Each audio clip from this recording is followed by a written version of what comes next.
Okay, so it says we are live. So I want to thank you for to give a thanks to everybody who's watching this program. Carmine Hetrick, the guest this evening, has been on before. He's been on the panel discussions. I think he's been on a few of them, but I really haven't had a chance to talk to him very much. I think we talked a little bit, like we exchanged some messages, but it wasn't anything like, we never got a chance to actually do this, just sit down and have a discussion. So that's what we're going to do tonight. I want to welcome Carmine to the program. How are you, sir? Very good. Thanks, Brian. How are you? Doing well, thank you. So what do you, let me just ask you this. I guess I could ask you, well, first of all, I could just ask a little something about yourself. That would probably be the best way to kick this off. Just give a little background about yourself. Just tell viewers who you are. Something about I guess your Christian background. I know you had Okay. said before that you were you came from, like, I guess, the unbelieving or atheist or agnostic side of things. So you might want to just dip into that a little bit. But just tell us a little about yourself and acquaint the viewers with your history. Okay. Sure. Yeah. So I was raised in what you might call a Christian home, at least as far as most people would consider themselves Christians. But we weren't active churchgoers, and for all intents and purposes, I really didn't have any knowledge of what Christianity was really about. And it wasn't until I wanted to say too that I'd always had like an interest in science and in mathematics and that. And if you know much about that, it's those subjects are steeped in atheistic, naturalistic, agnostic thoughts, right? So I was exposed to that sort of stuff, very early on, without really much to counteract that in way of Christian upbringing. And it wasn't until much later in my teen years that we had some family tragedy hit close to home that we really started going to church, and I was really exposed for the first time to a knowledge of who Jesus really was. I knew him, to identify him by the pictures that we typically have of him, and I knew he was something of a good person, but I didn't really know who he was or what he claimed about himself and why that should even matter to me, aside from being maybe a good role model. But when I realized what he had said, that sounded just amazing. I couldn't believe people actually believe that about a man, that he was God incarnate on earth. And but the thing that really, aside from that amazed me, was the first time I really considered the possibility that I might go to hell when I died. And that scared me, because I always thought of myself as generally a good person, and that was something that was reserved for particularly evil people. I didn't realize pretty much everybody was going there without Jesus, right? So that really scared me. But I also had this sense of wonder too about God, and I really got interested in Christian apologetics, because as much as I like the idea, I was still very skeptical about it given my naturalistic background. And I got really interested in Christian apologetics, also learning about lots of other religions too, because I wanted to make sure, it's like, well, this sounds nice, Christianity sounds nice, but I want to make sure I'm really have evaluated all my options and that. So I studied a lot of other world religions and cults, and that took interest in creationism, and in particular, I thought prophecy would be would really help me settle my mind if I could see where God had predicted something that would be really difficult to predict, and you could demonstrate that he really did predict it and it really came true. That might be some powerful evidence that Christianity was true. So I got to investigating it. Of course, the only thing I really had access to was like dispensational material from like Hal Lindsey and stuff from my local Christian bookstore. I gave it a shot. I tried to read it and understand it, but I didn't know enough about the Bible to really make heads or tails out of it to tell whether this was true or not. I tried to read what they were seeing in the Bible, and I couldn't see it. So I ended up getting really frustrated with my attempts, and I really kind of fell away for a little while. I went to college. I had different interests take over in my life at that time. So I really kind of got away from God. But from time to time, I'd listen to like local radio programs, like Hank Hanegraaff. He was on one of our local radio programs, and he, of course, tried to answer a lot of apologetics related questions about Christianity and the cults and things like that. So I would tune into him every now and then, but even then I kind of fell away from it. And, going to college in that you really get exposed to a lot more in-depth criticisms of Christianity, and especially things like failed prophecy, absurdities in the Bible, inaccuracies in the Bible, things like that. And I didn't like lose my faith, but I just kind of put it on the back burner for a while. And it wasn't until I started working. Well, I had been working at that time, but I got I finished my degree. I got a good job, and I had some free time on my hands to listen to the radio and stuff while I was working. And we had some children, and I got to thinking, I never really did settle my mind one way or the other about this Christianity thing. So I found out the Hank Hanegraaff was still on the radio. I could listen to him, and it was through him, just by chance, that I got introduced to preterism, and it really kind of shocked me when I heard him kind of criticizing somebody that called in with questions about the Third Temple and a lot of staples of dispensationalism, right? Of course, preterism discounts now, but Hank really challenged them on that and said, asked them, where do you find that sort of stuff in the Bible? And that really shocked me because I thought this was like firm staples of Christianity, not just a particular sect of Christianity. But the more I learned about it, he started to make a little sense, and I thought maybe I should check into this a little bit more. Checked out his audiobook, The Apocalypse Code, and he made a lot of really good points there. So that really kind of rejuvenated my faith, or at least my interest in Bible prophecy. It was something that I could actually understand, and it might have held the hope that I had originally had for it.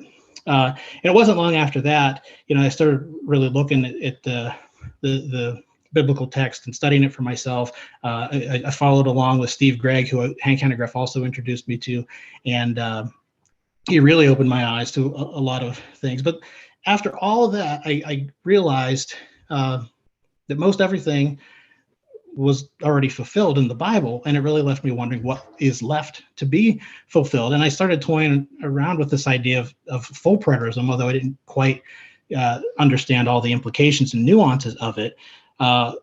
And I had one thing that really kind of got me kind of doing my own independent studies and theorizing about some things was Daniel chapter 11, verses 36 through 45. That was one thing I never could settle in my mind. Actually, a lot of Daniel I couldn't settle, even with the help of of Steve Gregg in that. Hank Hanegraaff made a pretty good case and made some book recommendations that I found very, very interesting, but they weren't the mainstream views on Daniel's prophecies.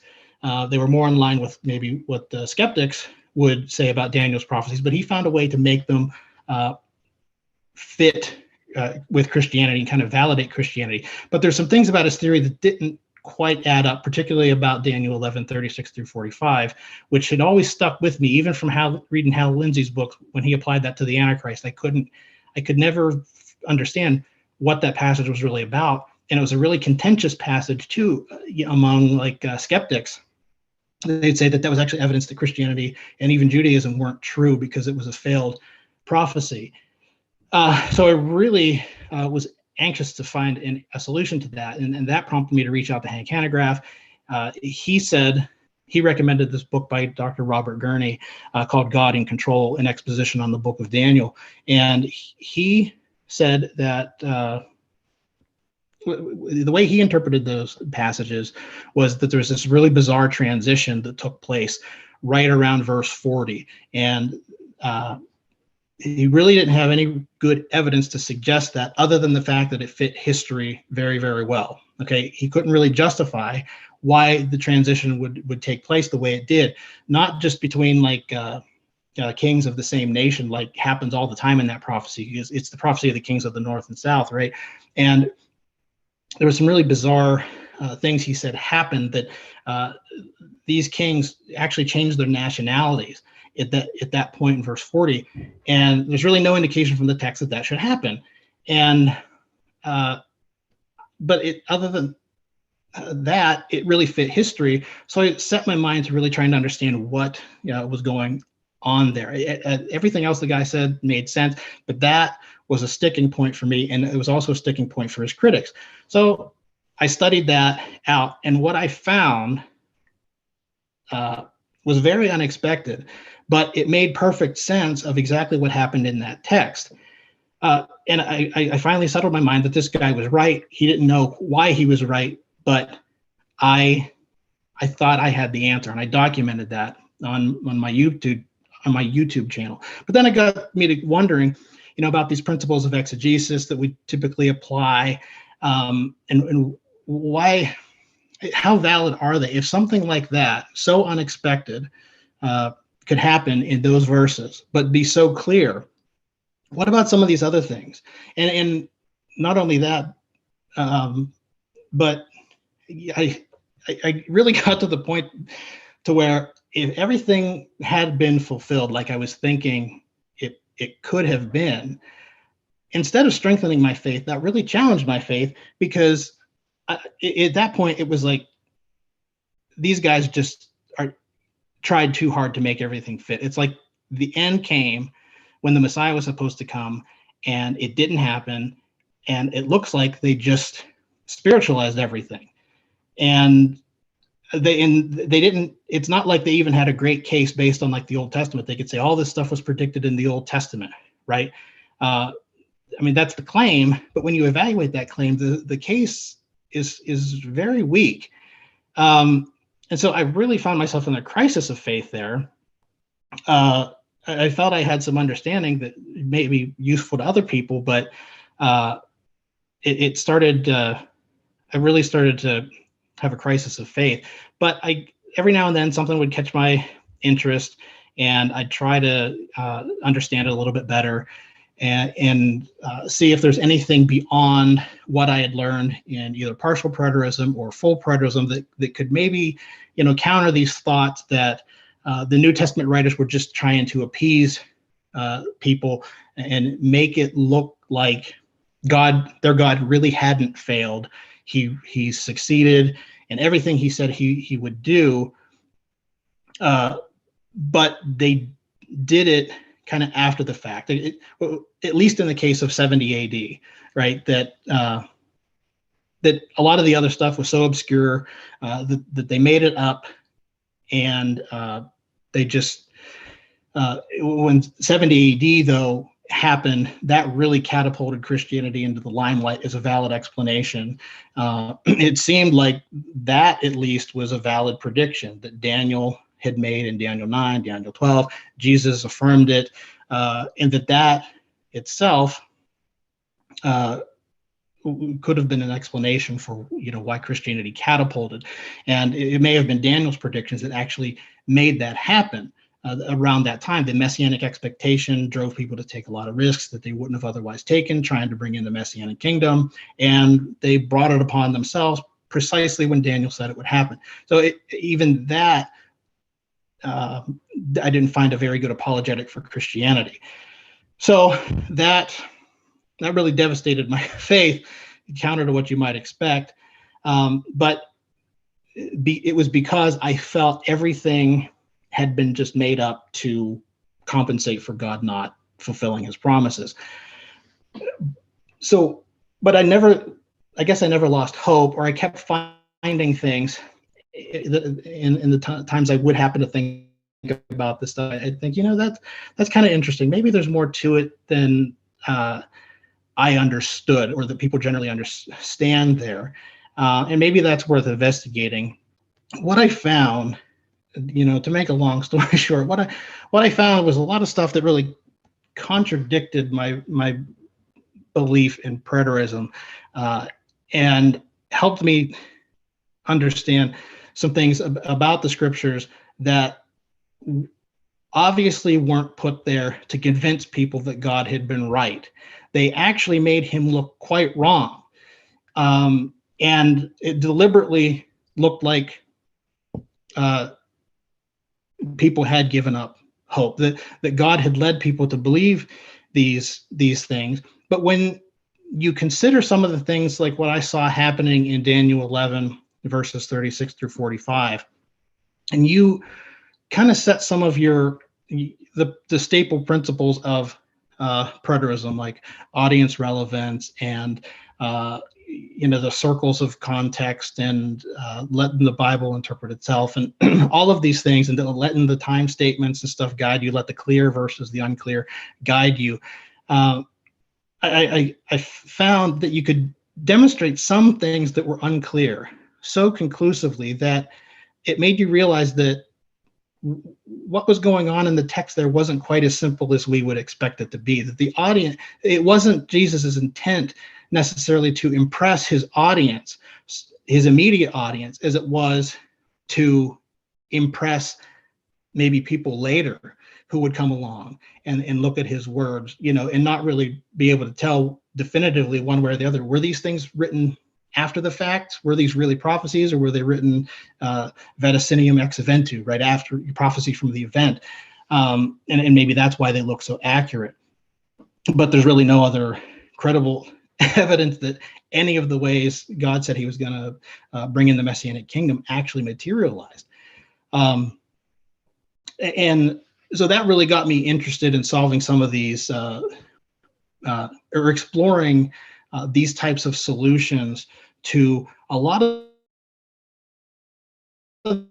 futurist versus preterist debates. And I was surprised to find how many times these sorts of obscure observations really validated what I had discounted as futuristic beliefs.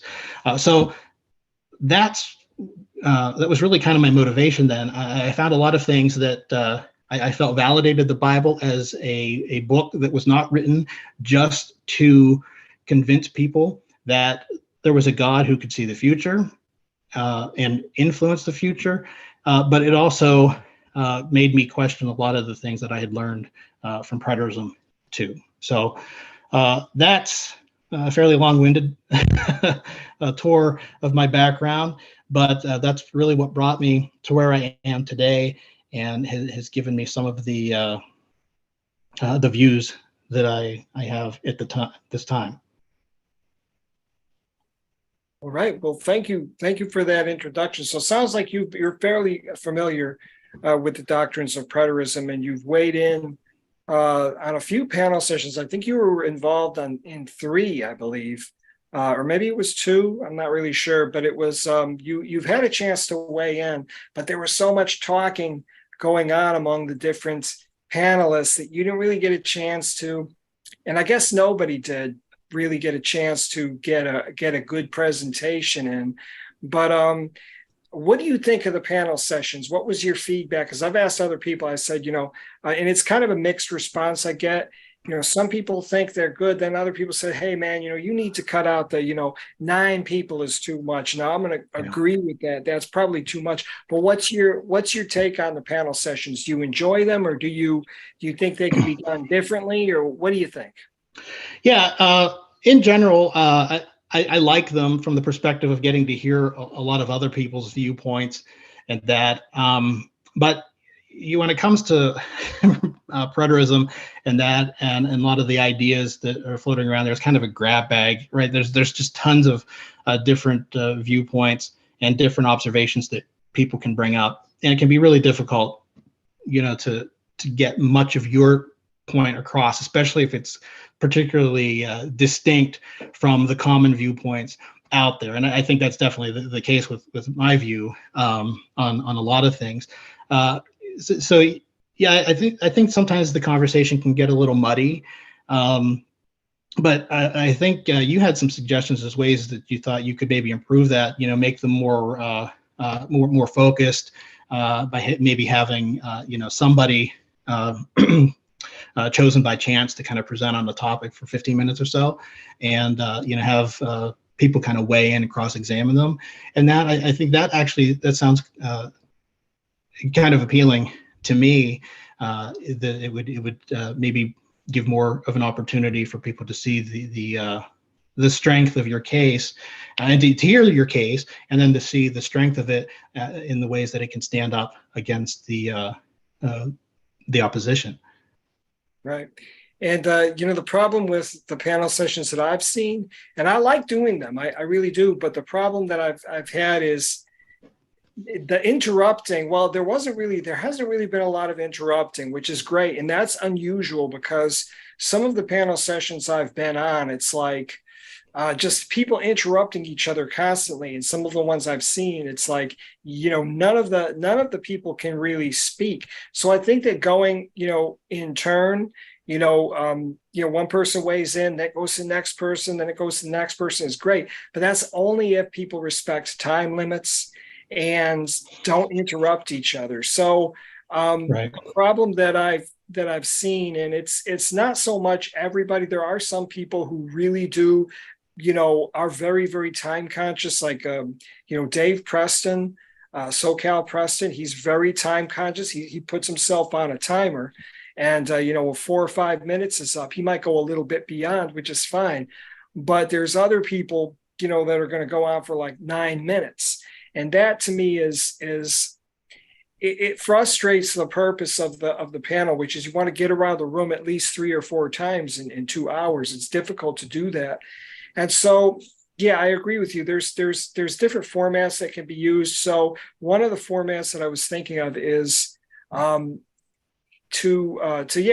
put names in a hat, and then to pull the name out of the hat. Whoever's name I pull is going to have the opportunity to do a presentation. Nothing too fancy, probably no screen. Well, maybe a little screen sharing, I guess, is okay.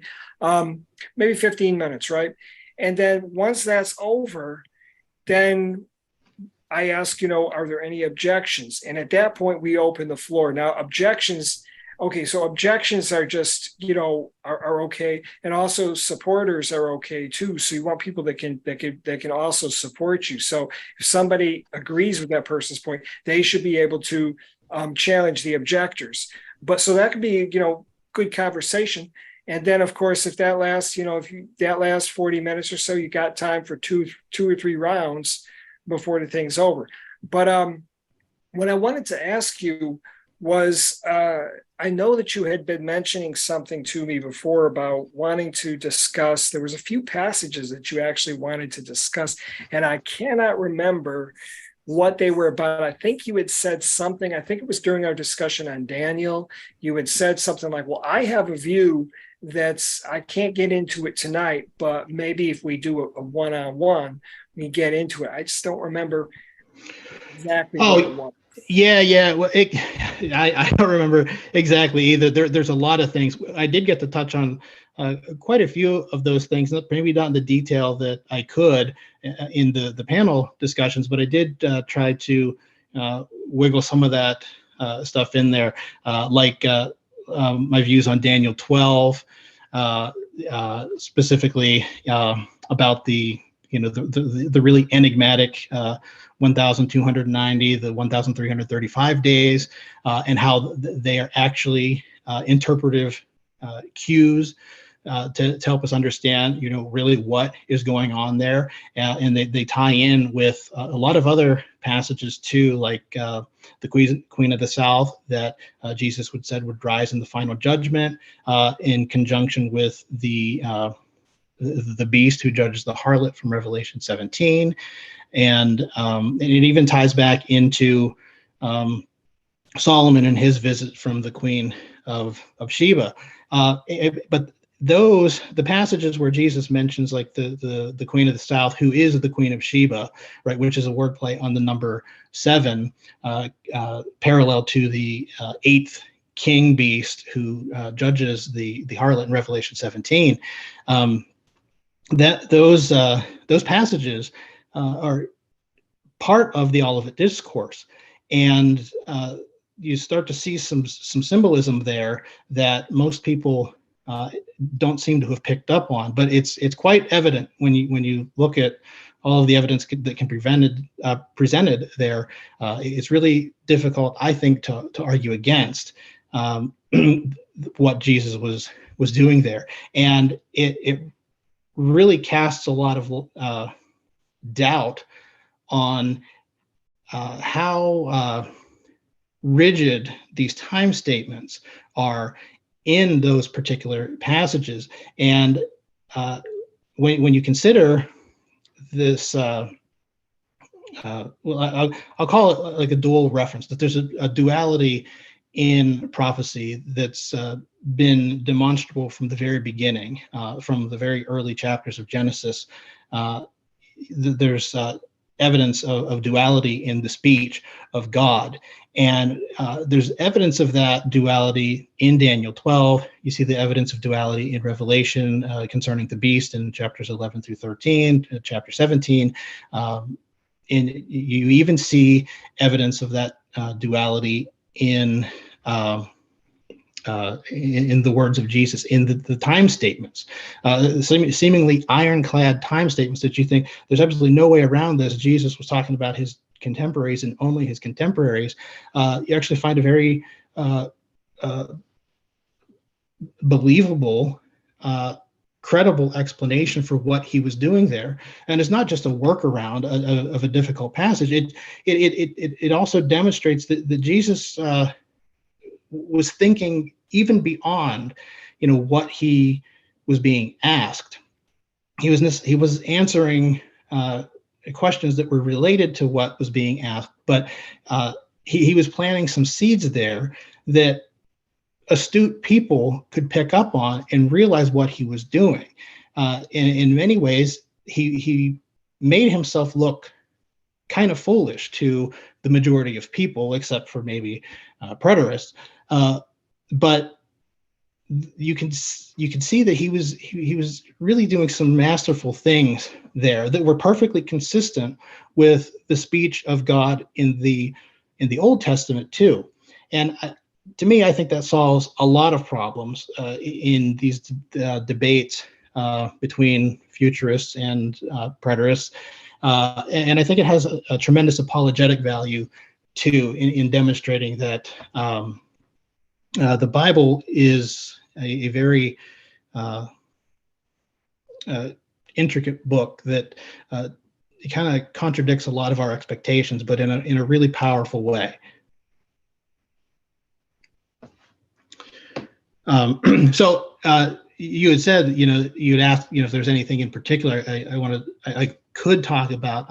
I could talk about any of those things. They're all central to the preterist debate. Many people would, argue that those things are just kind of appeals. But what I tried to do in making my case for duality, which is a case I never thought in a million years I'd be defending, because I've seen people try to do that, and if you don't do it the right way, it's very unconvincing, right? But if you really focus on what the evidence is, not just appeals to this phenomenon, but what is the actual evidence in the context and in the observations that you can make previously in the Bible? Are there any precedents for this sort of thing? What's the evidence for those precedents of that? You start to see a cumulative case build, and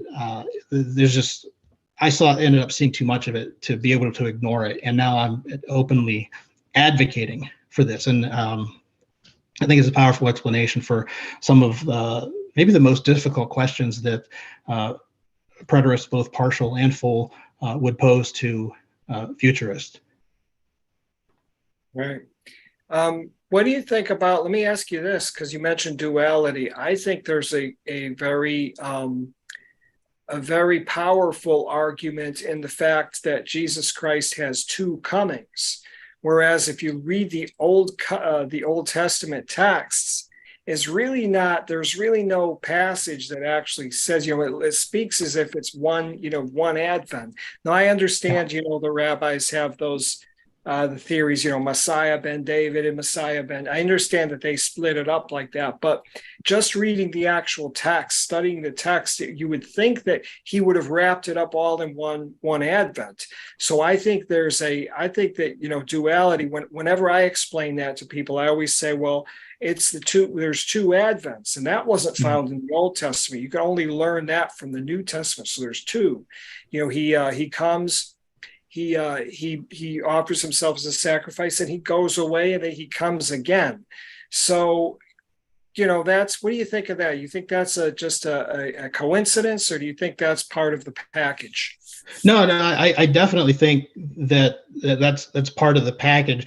How you demonstrate it, though, I think can make the difference between how credible that case is or not. The way I approach it is like, if you go all the way back to Genesis, right? We see one of the very first time statements concerning a day of the Lord judgment of God, and that is the death of Adam that was promised would occur to him within a day. There's only one death mentioned. There's only one day mentioned, okay? But you see evidence that that day and that death were fulfilled in two different ways that cannot be coincidence, okay? And from that perspective, okay, you see, once you see that and you see how important it is and how it's played on later on at the very end of the Bible concerning the last Adam and his reign in the 1,000 years of Revelation 20, and you see the centrality of that to that symbolism. It just can't be a coincidence. There's got to be something there, and it's in conjunction with the destruction of death and the second death. Okay, and you can see that those are symbols that are playing off of that very event, and they have interpretive value. And not only in terms of what kind of death did Adam die, but what about God's speech? And what can we say about God when he typically speaks? Is he always just talking to his contemporaries? Does he always just speak about time from our perspective, or does he have this peculiar attribute about the way that he speaks that if you're not looking for it or expecting it, you would think something was missing, that there was something wrong with what ended up happening, okay? Which is what we see a lot of, actually. We see a lot of our critics looking at us and saying, well, God said he was going to do this. It didn't actually, if you take that at face value, that never happened. Jesus said he was going to do a lot of this stuff. Take that at face value. It never really happened. So what's going on here? And whatever we come up with, is it just an excuse? Are we just trying to make up excuses for reasons to continue to believe?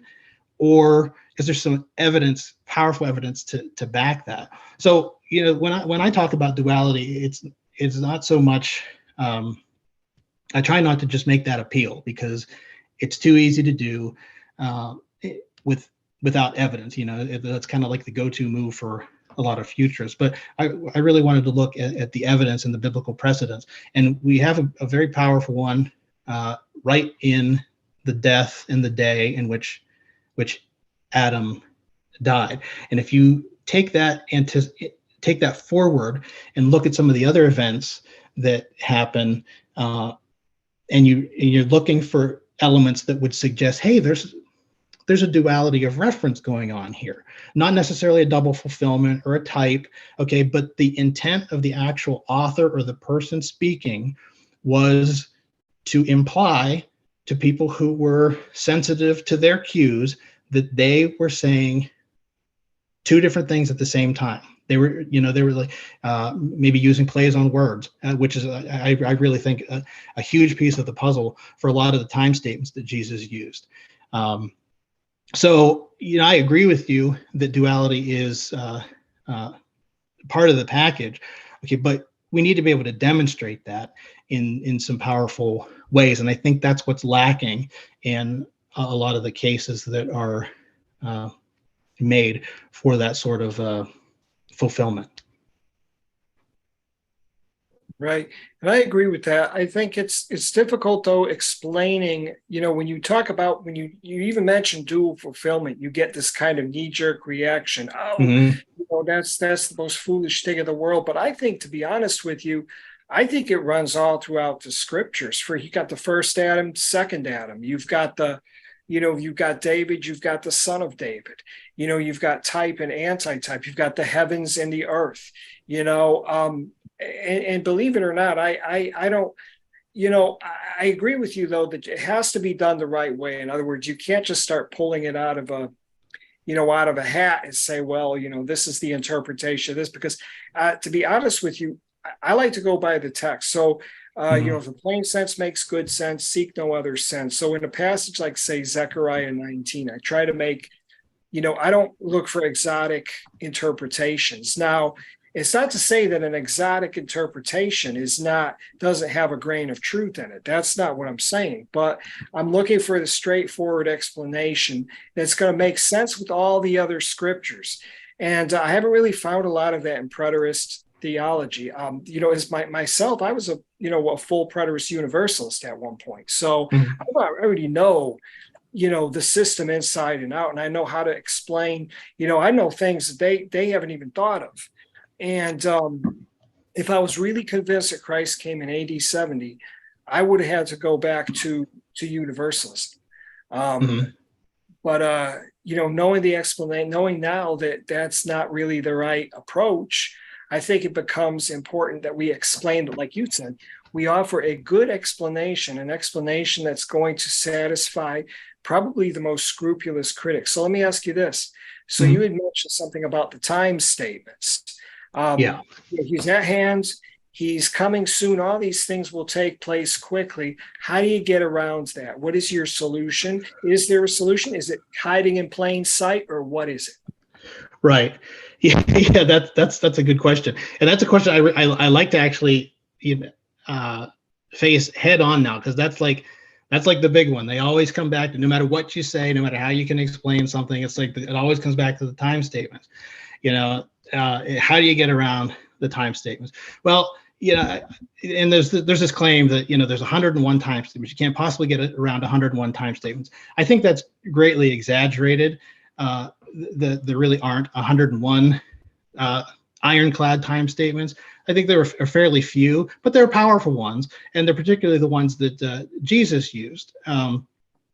And I think those are the ones that are probably the most credible too, when you look at it from a dual fulfillment, or a dual. I don't like to use the term fulfillment, because that sounds too much like an appeal. I like to say dual reference, that you can actually demonstrate that there's an intended dual reference there. But so some of the time statements, that are made by like Paul and that, I don't know that there's great reason to suspect that those were had like some sort of secondary meaning. But when you look at Jesus speaking as God, okay, you can see a lot of evidence that he really was speaking with a dual reference there. So there are probably three. I guess I call them like the big three time statements, because I hear them continually from preterists, and those are in Matthew 10 verses 22 through 23, Matthew 16 verse 28, and Matthew 24 35 through 36. Now there are some parallel passages to those too, but those are they're found neatly enough there in Matthew. So we could talk about those time statements if you want. I touched on them some in one of our panel sessions there. Is there any one of those particular passages that you find particularly difficult to get around? No, not necessarily. I mean, I've been studying for so long, and I've articulated over the years. I took a break, kind of like you. I took a break from theology for a while, from like 2011 to about 2015. I took a hiatus. I was so burned out because what I was doing is I was battling full preterism, and I left full preterism in 2007. And then I had a blog, I had a podcast and everything, and I was going at it, night and day. I was writing like 3 or 4 blog posts a day, and I just got burned out after a while. So, anyways, what I did was I took a break for a while, and I didn't really think about theology much. But during that time, it was kind of weird because during that time, when the dust started to settle, facts started to stand out in sharper relief, and I started to see things that I didn't see before. And I said, well, that's just silly. Maybe I should, like I used to be like pre-tribulation, and I started thinking about it. And the more I thought about it, no, the First Thessalonians 4 and Matthew 24 are the same thing. Stuff like that. You start to see there's no incentive anymore for you to lie to yourself.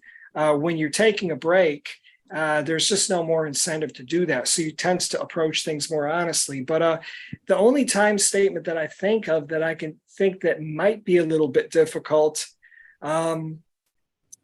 I would say probably, well, Matthew 10:23. I don't think that's difficult at all. I don't think this generation. I don't think that's difficult. You might have a little run-in with Matthew 16:28, as everybody's standing. Some standing here will not taste of death. But then there's explanations for that. There's a lot of explanations for that. The only one I could think of that may give you a little bit of trouble is when John said, when the angel told him, don't seal up the book. And, you could correlate that back with Daniel. Daniel was told to seal up the book. So, well, now he's telling him, don't seal it. Well, if it was for many days, why would he be told not to seal it? So my answer to that has been, well, it was because my understanding of the dating of Revelation is like 68, 69 AD. It was not to be sealed because the coming was still possible within that 40 years. So that's the way I explain. It's not a workaround. It's based on other passages and other texts. But that might give somebody some trouble because you say, we're like, let him that is filthy be filthy still. Let him that is holy be holy still. So we're right at the very end. It's the 11th hour. There's no more time for repentance. Basically, this is it. You're right at the very end. That's another one that might give somebody some trouble because it's at the end of something. I mean, when John was on Patmos, he saw something like it was about to happen. Now, I don't know whether it was, whether he was putting himself in that period. I don't know. What do you think? Well, yeah, I think those explanations, are good if we don't have other explanations to go to that would suggest that maybe there is more going on than would be immediately relevant to John's hearers. That kind of gets into, I have my own personal beliefs on passages like that. But in the end, I don't think they're really conclusive. You can't really say one way or the other. It's like, well, I mean, it could be interpreted that way, but it could also be interpreted this way too. It makes plain sense the other way. But after you see something like, what I propose is happening in these verses in Matthew that I mentioned, that there's a play on words happening there in every one of those cases. And then you look at a book like Revelation, and you see all these indicators of duality, specifically concerning the way the beast judges the harlot, and you can see some duality in the identity of the harlot, and you can see some duality of identity in the beast. And you compare that to the parallel events in Daniel 12, and you also see indicators of duality there that simply can't be coincidence statistically. it cannot be a coincidence. You can't tell me that the significance that I could point out there in Daniel 12 regarding those numbers I mentioned earlier, that they don't have some sort of significance, and that they aren't intended to draw our attention to some other portions of Scripture. I'm willing to entertain the idea that maybe they have different intentions as to why we're being drawn to those other portions of Scripture, but to say that they don't mean that's not the intent, okay?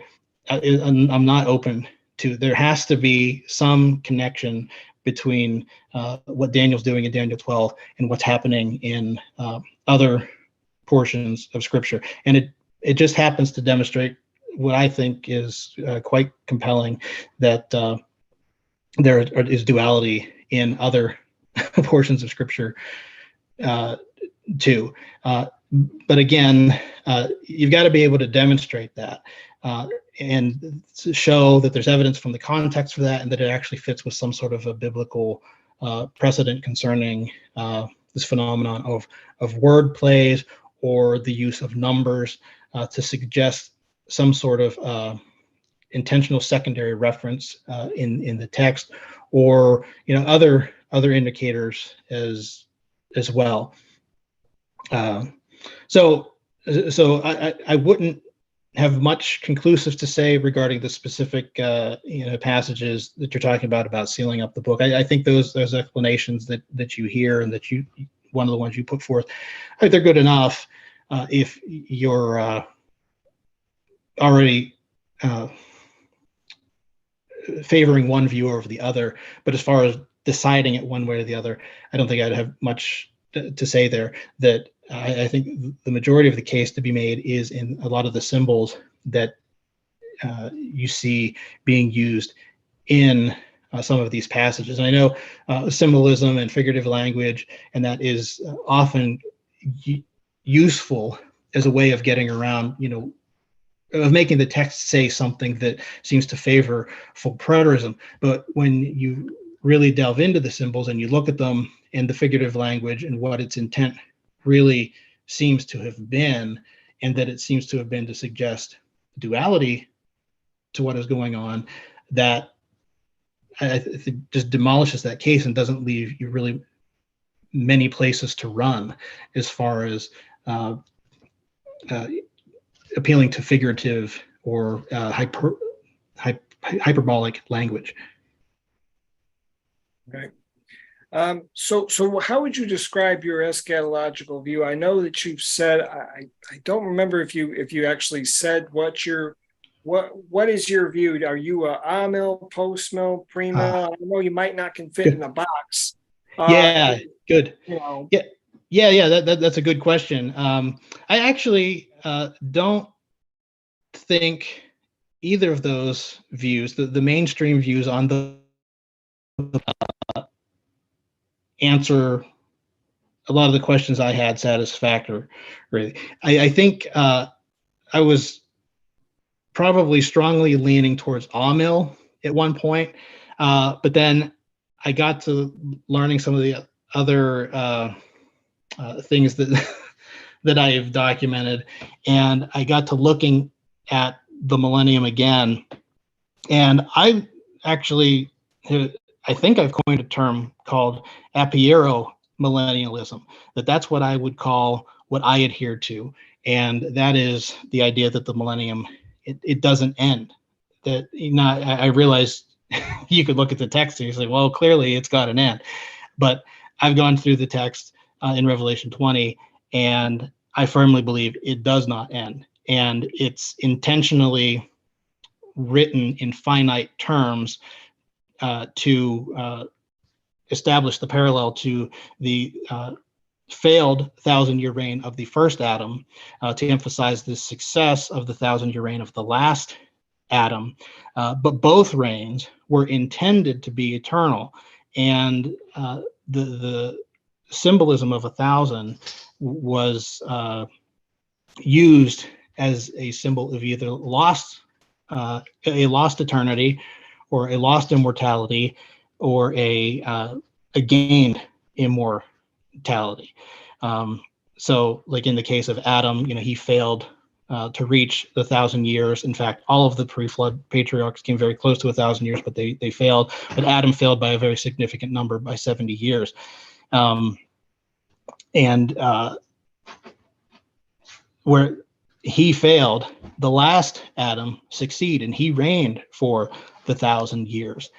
But whereas the 1,000 in Adam's case was a symbol of his lost immortality, and he not only did he not live forever, but he failed to reach a number symbolizing that immortality. Christ, as the last Adam, succeeded, and so it wasn't a literal 1,000 years. It was an eternity. Now, there's a lot to commend that, but there are other passages that you have to look at in the text and say, okay, what's going on here? What's going on here then? Because it sounds like there's events that happen after that 1,000 years.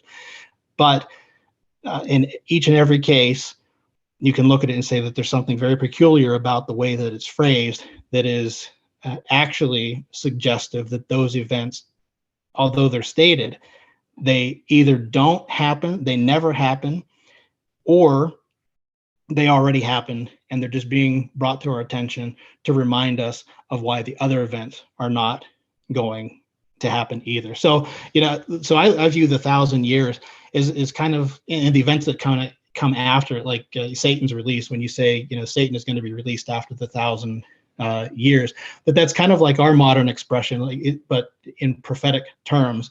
It's a prophetic way of saying, when pigs fly, such and such is going to happen. The intent isn't to say that either of those things is going to happen. Okay, the pigs are going to fly, or the event that it's being compared to. The implication is the event that we're talking about isn't going to happen because pigs are never going to fly, right? And that's really the kind of what's going on in Revelation 22. Revelation chapter 20 also, because God is saying essentially these things are never going to happen because the 1,000 years is never going to end. So that's my view in terms of the millennium. Okay, that's how I would describe my view. Now that's not really to say that my view on like the second coming of Jesus is very much different from anyone else's. I just don't think you can pinpoint it precisely as happening before the millennium or after the millennium, or that there's really anything in particular that has to happen in terms of world events before Christ begins to reign. That there's anything that has to happen before or after the millennium for the reasons I stated earlier. Okay. And that's interesting. You lit a spark in my understanding when you said Good. The first Adam's 1,000 years failed, and then the second Adam, his 1,000 years didn't fail. And I started thinking that's very good. This is why iron sharpens iron, because sometimes we talk to each other and somebody will say something and it's like bing. That's pretty good. So you don't think 1,000 can be compressed into like 37 years, do you? I mean, you're looking absolutely at not. Okay. There's no way. There's absolutely no way. That's not what the symbolism is meant to communicate there. There's so much that can be learned from the 1,000-year reigns of the first Adam and the 1,000-year reigns of the last Adam. And once you see those things, and you look at some of the word plays in that, and you look at Daniel 11:36 through 45, that was a huge hurdle for me. But once I saw that was kind of set off this domino effect that helped me to see some of these other things. But yeah, I definitely think preterists, the symbolism they apply to the 1,000 years is very misguided, whether you're partial preterist, like an all-millennial partial preterist, or you're a full preterist who wants to say that all this stuff happened in 40 years. That doesn't do justice to what's happening there. And it's pure genius. And you can see it all the way back at the very beginning. It's not like this is just something that happens at the end. You can see hints of this from the very beginning. And it centers on this idea of duality, and a dual day of the Lord, okay, which was what Adam's death was. It was a judgment event that set a pattern not only for the Messiah in terms of how he would conquer death, but also how God would judge the world and judge his people. And when you appreciate that, it really it made a huge difference for me. And I think, if people can give this a shot, it could make a tremendous difference for them as far as deciding getting out of full preterism, and even people who have abandoned Christianity or are skeptical of Christianity, kind of bring them back into the fold. Right. Well, what do you think's the most convincing? Let me ask you this. So you're trying to convince somebody to leave full preterism, and where do you start from your perspective? Where do you start? Is there a process? Is it a detox? Do they have to just walk away from theology for 6 months and then come back at it? Yeah. What do we do? Yeah. Well, I think. It's hard to say. I think if we step back, if you're a full preterist and you step back and you look at the actual evidence, okay, I'm not talking about biblical evidence, okay, I'm saying let's assume you're right. Let's assume you're right about the New Testament authors, that they truly were teaching full preterism, okay. How credible is that? Okay. Is that believable? If you were a skeptic of the faith, is that believable? If you were a Jew in the first century who was evaluating the claims of the New Testament authors in Jesus Christ, would that have been believable to you? Especially given everything that had happened up until that point, right? That, God has all this fanfare for thousands of years talking about all these great things that he's going to do, and it comes down to it, and you really don't have anything. There's nothing tangible, not even 70 AD. I know many preterists would look at 70 AD and it's like, that's like the most impressive prophecy ever, and that's like their apologetic. Is like, look, this was predicted not just by Jesus, but the Old Testament predicted that this would happen. Okay, but if you really look at it, it's not impressive at all. And I know people would challenge me on that, but I'm serious. I've given this a lot of thought. It's not impressive at all. In fact, all the prophecies that were predicted about Jesus, they're probably the most noticeable ones that we could confirm that how they were intended to be fulfilled. Okay, but it's still not very impressive, and it really goes back to Daniel 9 and Daniel 12, and how those particular chapters were pretty much self-fulfilling in terms of what happened in 70 AD, right? But you look at that, all of that, and you look at what the New Testament writers did, and you look at how they looked at prophecy and applied it, and look at their overall case. Okay, what is the case for the Messiah in terms of full preterism? And be consistent with the case you have to make for Christianity too, because you got to look at the messianic prophecies and you say, how much evidence is there that Jesus was even seen in the Old Testament? And I know there's passages you can pull out and say, hey, this was speaking about Jesus. This was speaking about Jesus. And the New Testament writers did that. But if you're going to hold yourself to a consistent hermeneutic, go back and look at the context and see how many times those prophecies were clearly talking about the Messiah in any impressive way. And if you're honest, there's really none.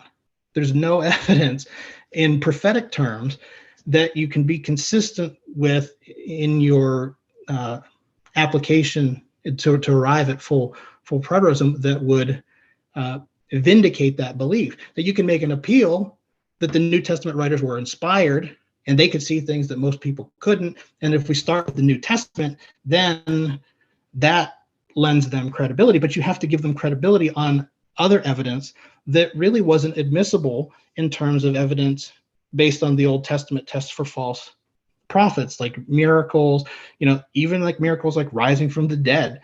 None of that would be convincing to a first century Jew, even if it did happen. So when you look at it from the perspective of Christianity and what you have to do to make your case for Christianity, and if you could believe that, if you were an outsider, and then say, okay, is my case much different for full preterism? Okay, then you've got to, I think if people are honest, they've got to say there's not much difference there, and there's really not much prophetic evidence for either, like impressive evidence that would suggest that the Bible was divine in origin as opposed to merely man-made. And when you realize that, to skeptics, that this is all just going to sound ridiculous, that it all just sounds like people, there was all these promises God made, they never materialized. People were under the gun to find fulfillment or give up hope that their God really was for them, or that he existed. You start to realize it's not a very compelling case, and what the appeal is that it absolves Jesus of all these errors and stuff, like, and it gives you reasons to continue believing. But if you're somebody who doesn't believe already, that's meaningless. For me, that was meaningless, and almost, I can honestly say full preterism almost destroyed my faith. And I see a lot of people like Derek Lambert, who recently just had a video, maybe a month or so ago, where he talked about full preterism being the ultimate rationalization, right? That it just there's just not a lot of credible evidence that any of that stuff ever happened, and it's counterproductive. It's not a great apologetic. Okay, he said you've got to be a Christian who wants to believe at all costs to find credibility in full preterism. That's where I would start. When you realize it starts attacking the very foundation of your Christianity, it gives you some motivation to find something else that kind of kills two birds with one stone. That will rejuvenate your faith, give you faith in Christianity as being true, and the New Testament being a true representative of the fulfillment of the Old Testament. But then you also get another appreciation beyond that as to how those things were actually fulfilled, or how they were intended to be fulfilled. And you'll find it doesn't support your belief in full preterism either. That's the way it was for me, and I think many people who find themselves in a similar situation, which probably isn't many people, but I think it can solve a lot of problems that we have in Christianity today, particularly in terms of skepticism. Right. So let me ask you this, because I've been talking to a lot of people about preterism, and there's some people that are like, preterism is evil, it's satanic, it's bippity boppity boo. Do you think that full preterism teaches a different gospel, or do you think it's compatible with, is it just a timing issue, or does it really rearrange everything? Does it teach a different gospel? Well, I like to say that I'm not. I have the luxury of saying, because I don't run a church. Okay, I don't have a ministry where I have to make a decision as to whether or not I want to share resources with, alongside somebody who is openly a full preterist or not, and make the decision as to whether it would be honoring God to do that without making some sort of clear declaration that I think there's a good chance that this is a damnable error. Okay. I don't know that I'm necessarily qualified to say that, and I think it applies to each person differently. I think we do need to take seriously warnings that we see in Scripture, particularly about the error of Hymenaeus and Philetus, and that you can look at those passages and you could try to make excuses and say, well, they were because they were given harsh condemnation for teaching that the day of the Lord had already occurred.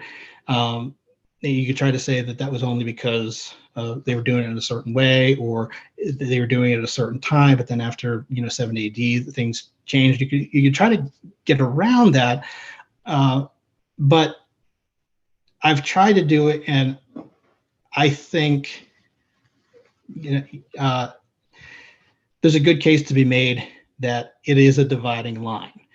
I wouldn't I wouldn't say everybody who is a full preterist is necessarily damned or necessarily they're not saved. Okay, but I don't think they're teaching the gospel as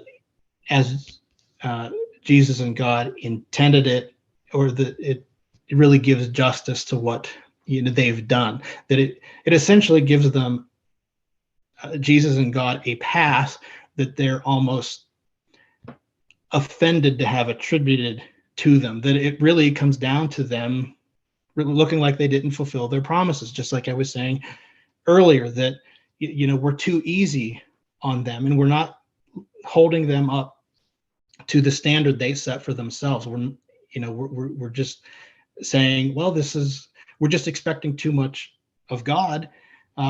If you're willing to see it, he did everything he said he would do. You just can't see it. Okay. And that's really no accountability at all. And I don't think that's lost on Jesus and God, and that is kind of an affront to the gospel and the promises that they made. Again, I'm not condemning and making a blanket condemnation on anybody who claims to be a full preterist or anything, but I think it's something that we do have to seriously weigh. And I've tried to grant as much grace as I can in evaluating the teachings of full preterism in light of that those statements concerning Hymenaeus and Philetus, and look at the justifications that full preterists give for why they were condemned, but why full preterists shouldn't be. And I struggle with that. So I'm trying not to be too definitive in any sort of a condemnation there, but it is something I think we need to take seriously and make absolutely sure we've exhausted all other avenues before we advocate for the view and even share our God-given resources in ministry alongside full preterists without some sort of a clear distinction between what we believe, and that there is possibly a dividing line there, just like we would if we were sharing in ministry with maybe Jewish people, wanting to identify that we have some common ground as far as our Judeo-Christian values, but ultimately we have different faiths.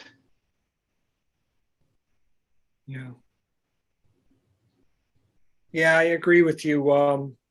I agree with you, Carmine. So what do you have planned for the future? Do you have a blog, or I think you have a website, don't you? You have write articles? Yeah, it's a blog. I write when I can. I've got several articles up there right now. I have tons of articles planned. I don't put them out on a regular basis, just whenever I have time. I'm very busy with work and family. But yeah, I do have a blog and I have a YouTube channel where I try to set some of those articles to video or audio. So for people who want to check those out, you can dig into a lot more details of some of the seeds that I've planted here tonight. Do you mind if I share my address for my blog and my YouTube? Go ahead, Brian? share. Yeah, go ahead, share it. Sure. Okay. Well, I'll start with my YouTube channel because it's probably the easiest thing for people to access because they don't have to read, and it's probably got the least controversial title. But my YouTube channel is just Daniel Reloaded. I called it that because when I first started it, I was seriously reconsidering a lot of my views on Daniel, specifically prompted by the understanding I had gained concerning Daniel 11:36-45. My blog is DariusTheMedeWasGod.com. I chose that name for several reasons, partly for shock value, hoping people would read that and think that this was some sort of a blasphemous claim that I'm claiming that God manifested himself in someone before Jesus. But there's a reason I chose that title, and I think that in itself answers some questions that skeptics bring up concerning that particular enigmatic figure in Daniel known as Darius the Mede. I think a lot of skeptics bring up that he appears to have been just kind of an amalgam of different historical figures that whoever actually wrote Daniel just kind of came up with as sort of a conflation of different people, and that he was actually demonstrating his ignorance of history in doing that.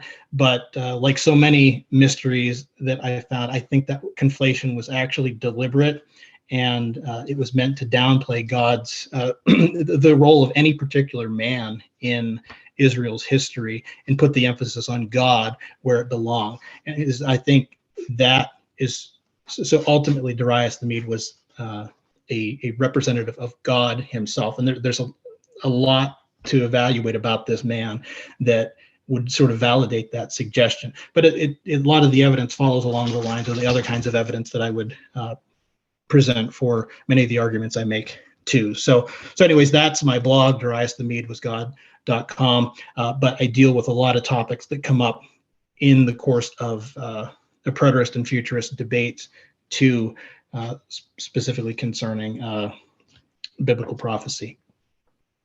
Okay, well, thank you for that. It's been a great discussion, Carmine. I hope you can join us for some more panel discussions. We're having some more, well, we're going to be having some more soon. I hope this week. I hope we can get one off the ground Thursday. I'm thinking also, I mentioned to a couple other guys that I'm thinking about having one on Bible translations. It's kind of off the subject of eschatology, but there is some interest in it because Bible translations do sometimes change the way we view eschatological passages. So I want to do that. I just don't know when we could get that conversation going. There may be some other people interested in that, so I'll look into it. But I want to thank you. Any last words? Because I always like to give the people I interview, I like to give them a chance to get a last word. Any announcements? Any last words? Any words of wisdom? Any advice that you'd like to give to our viewers out there?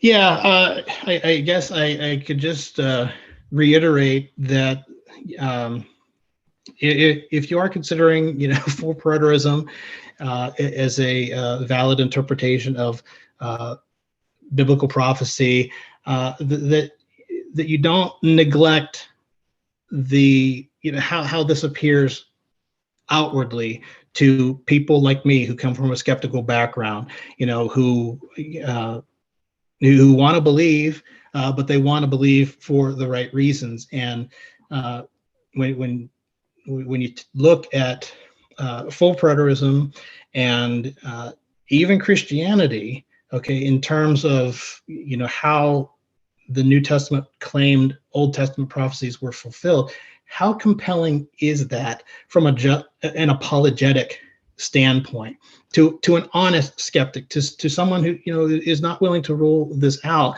but who isn't comfortable just saying, okay, everything God promised was largely just fulfilled in completely unverifiable ways, or in ways that were self-fulfilling and thereby unimpressive.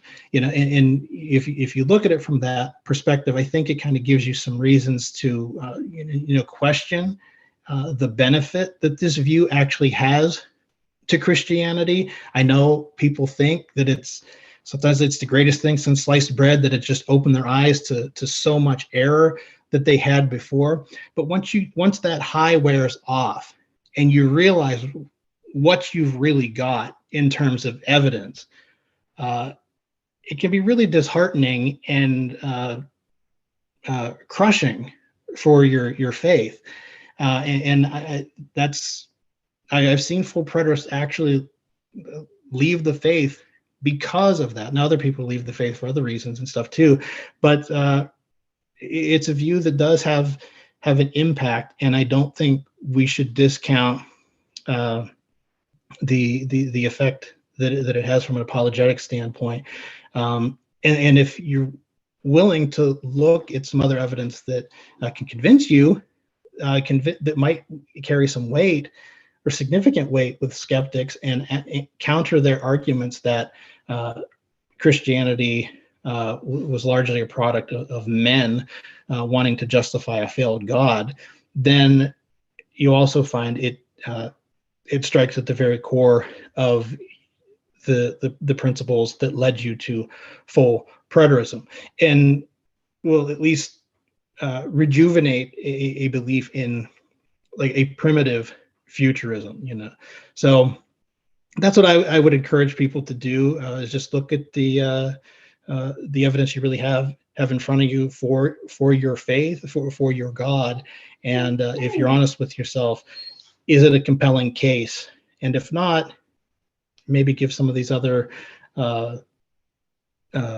principles and ideas some fair consideration. Okay, well, I can't add anything to that. That was a great interview.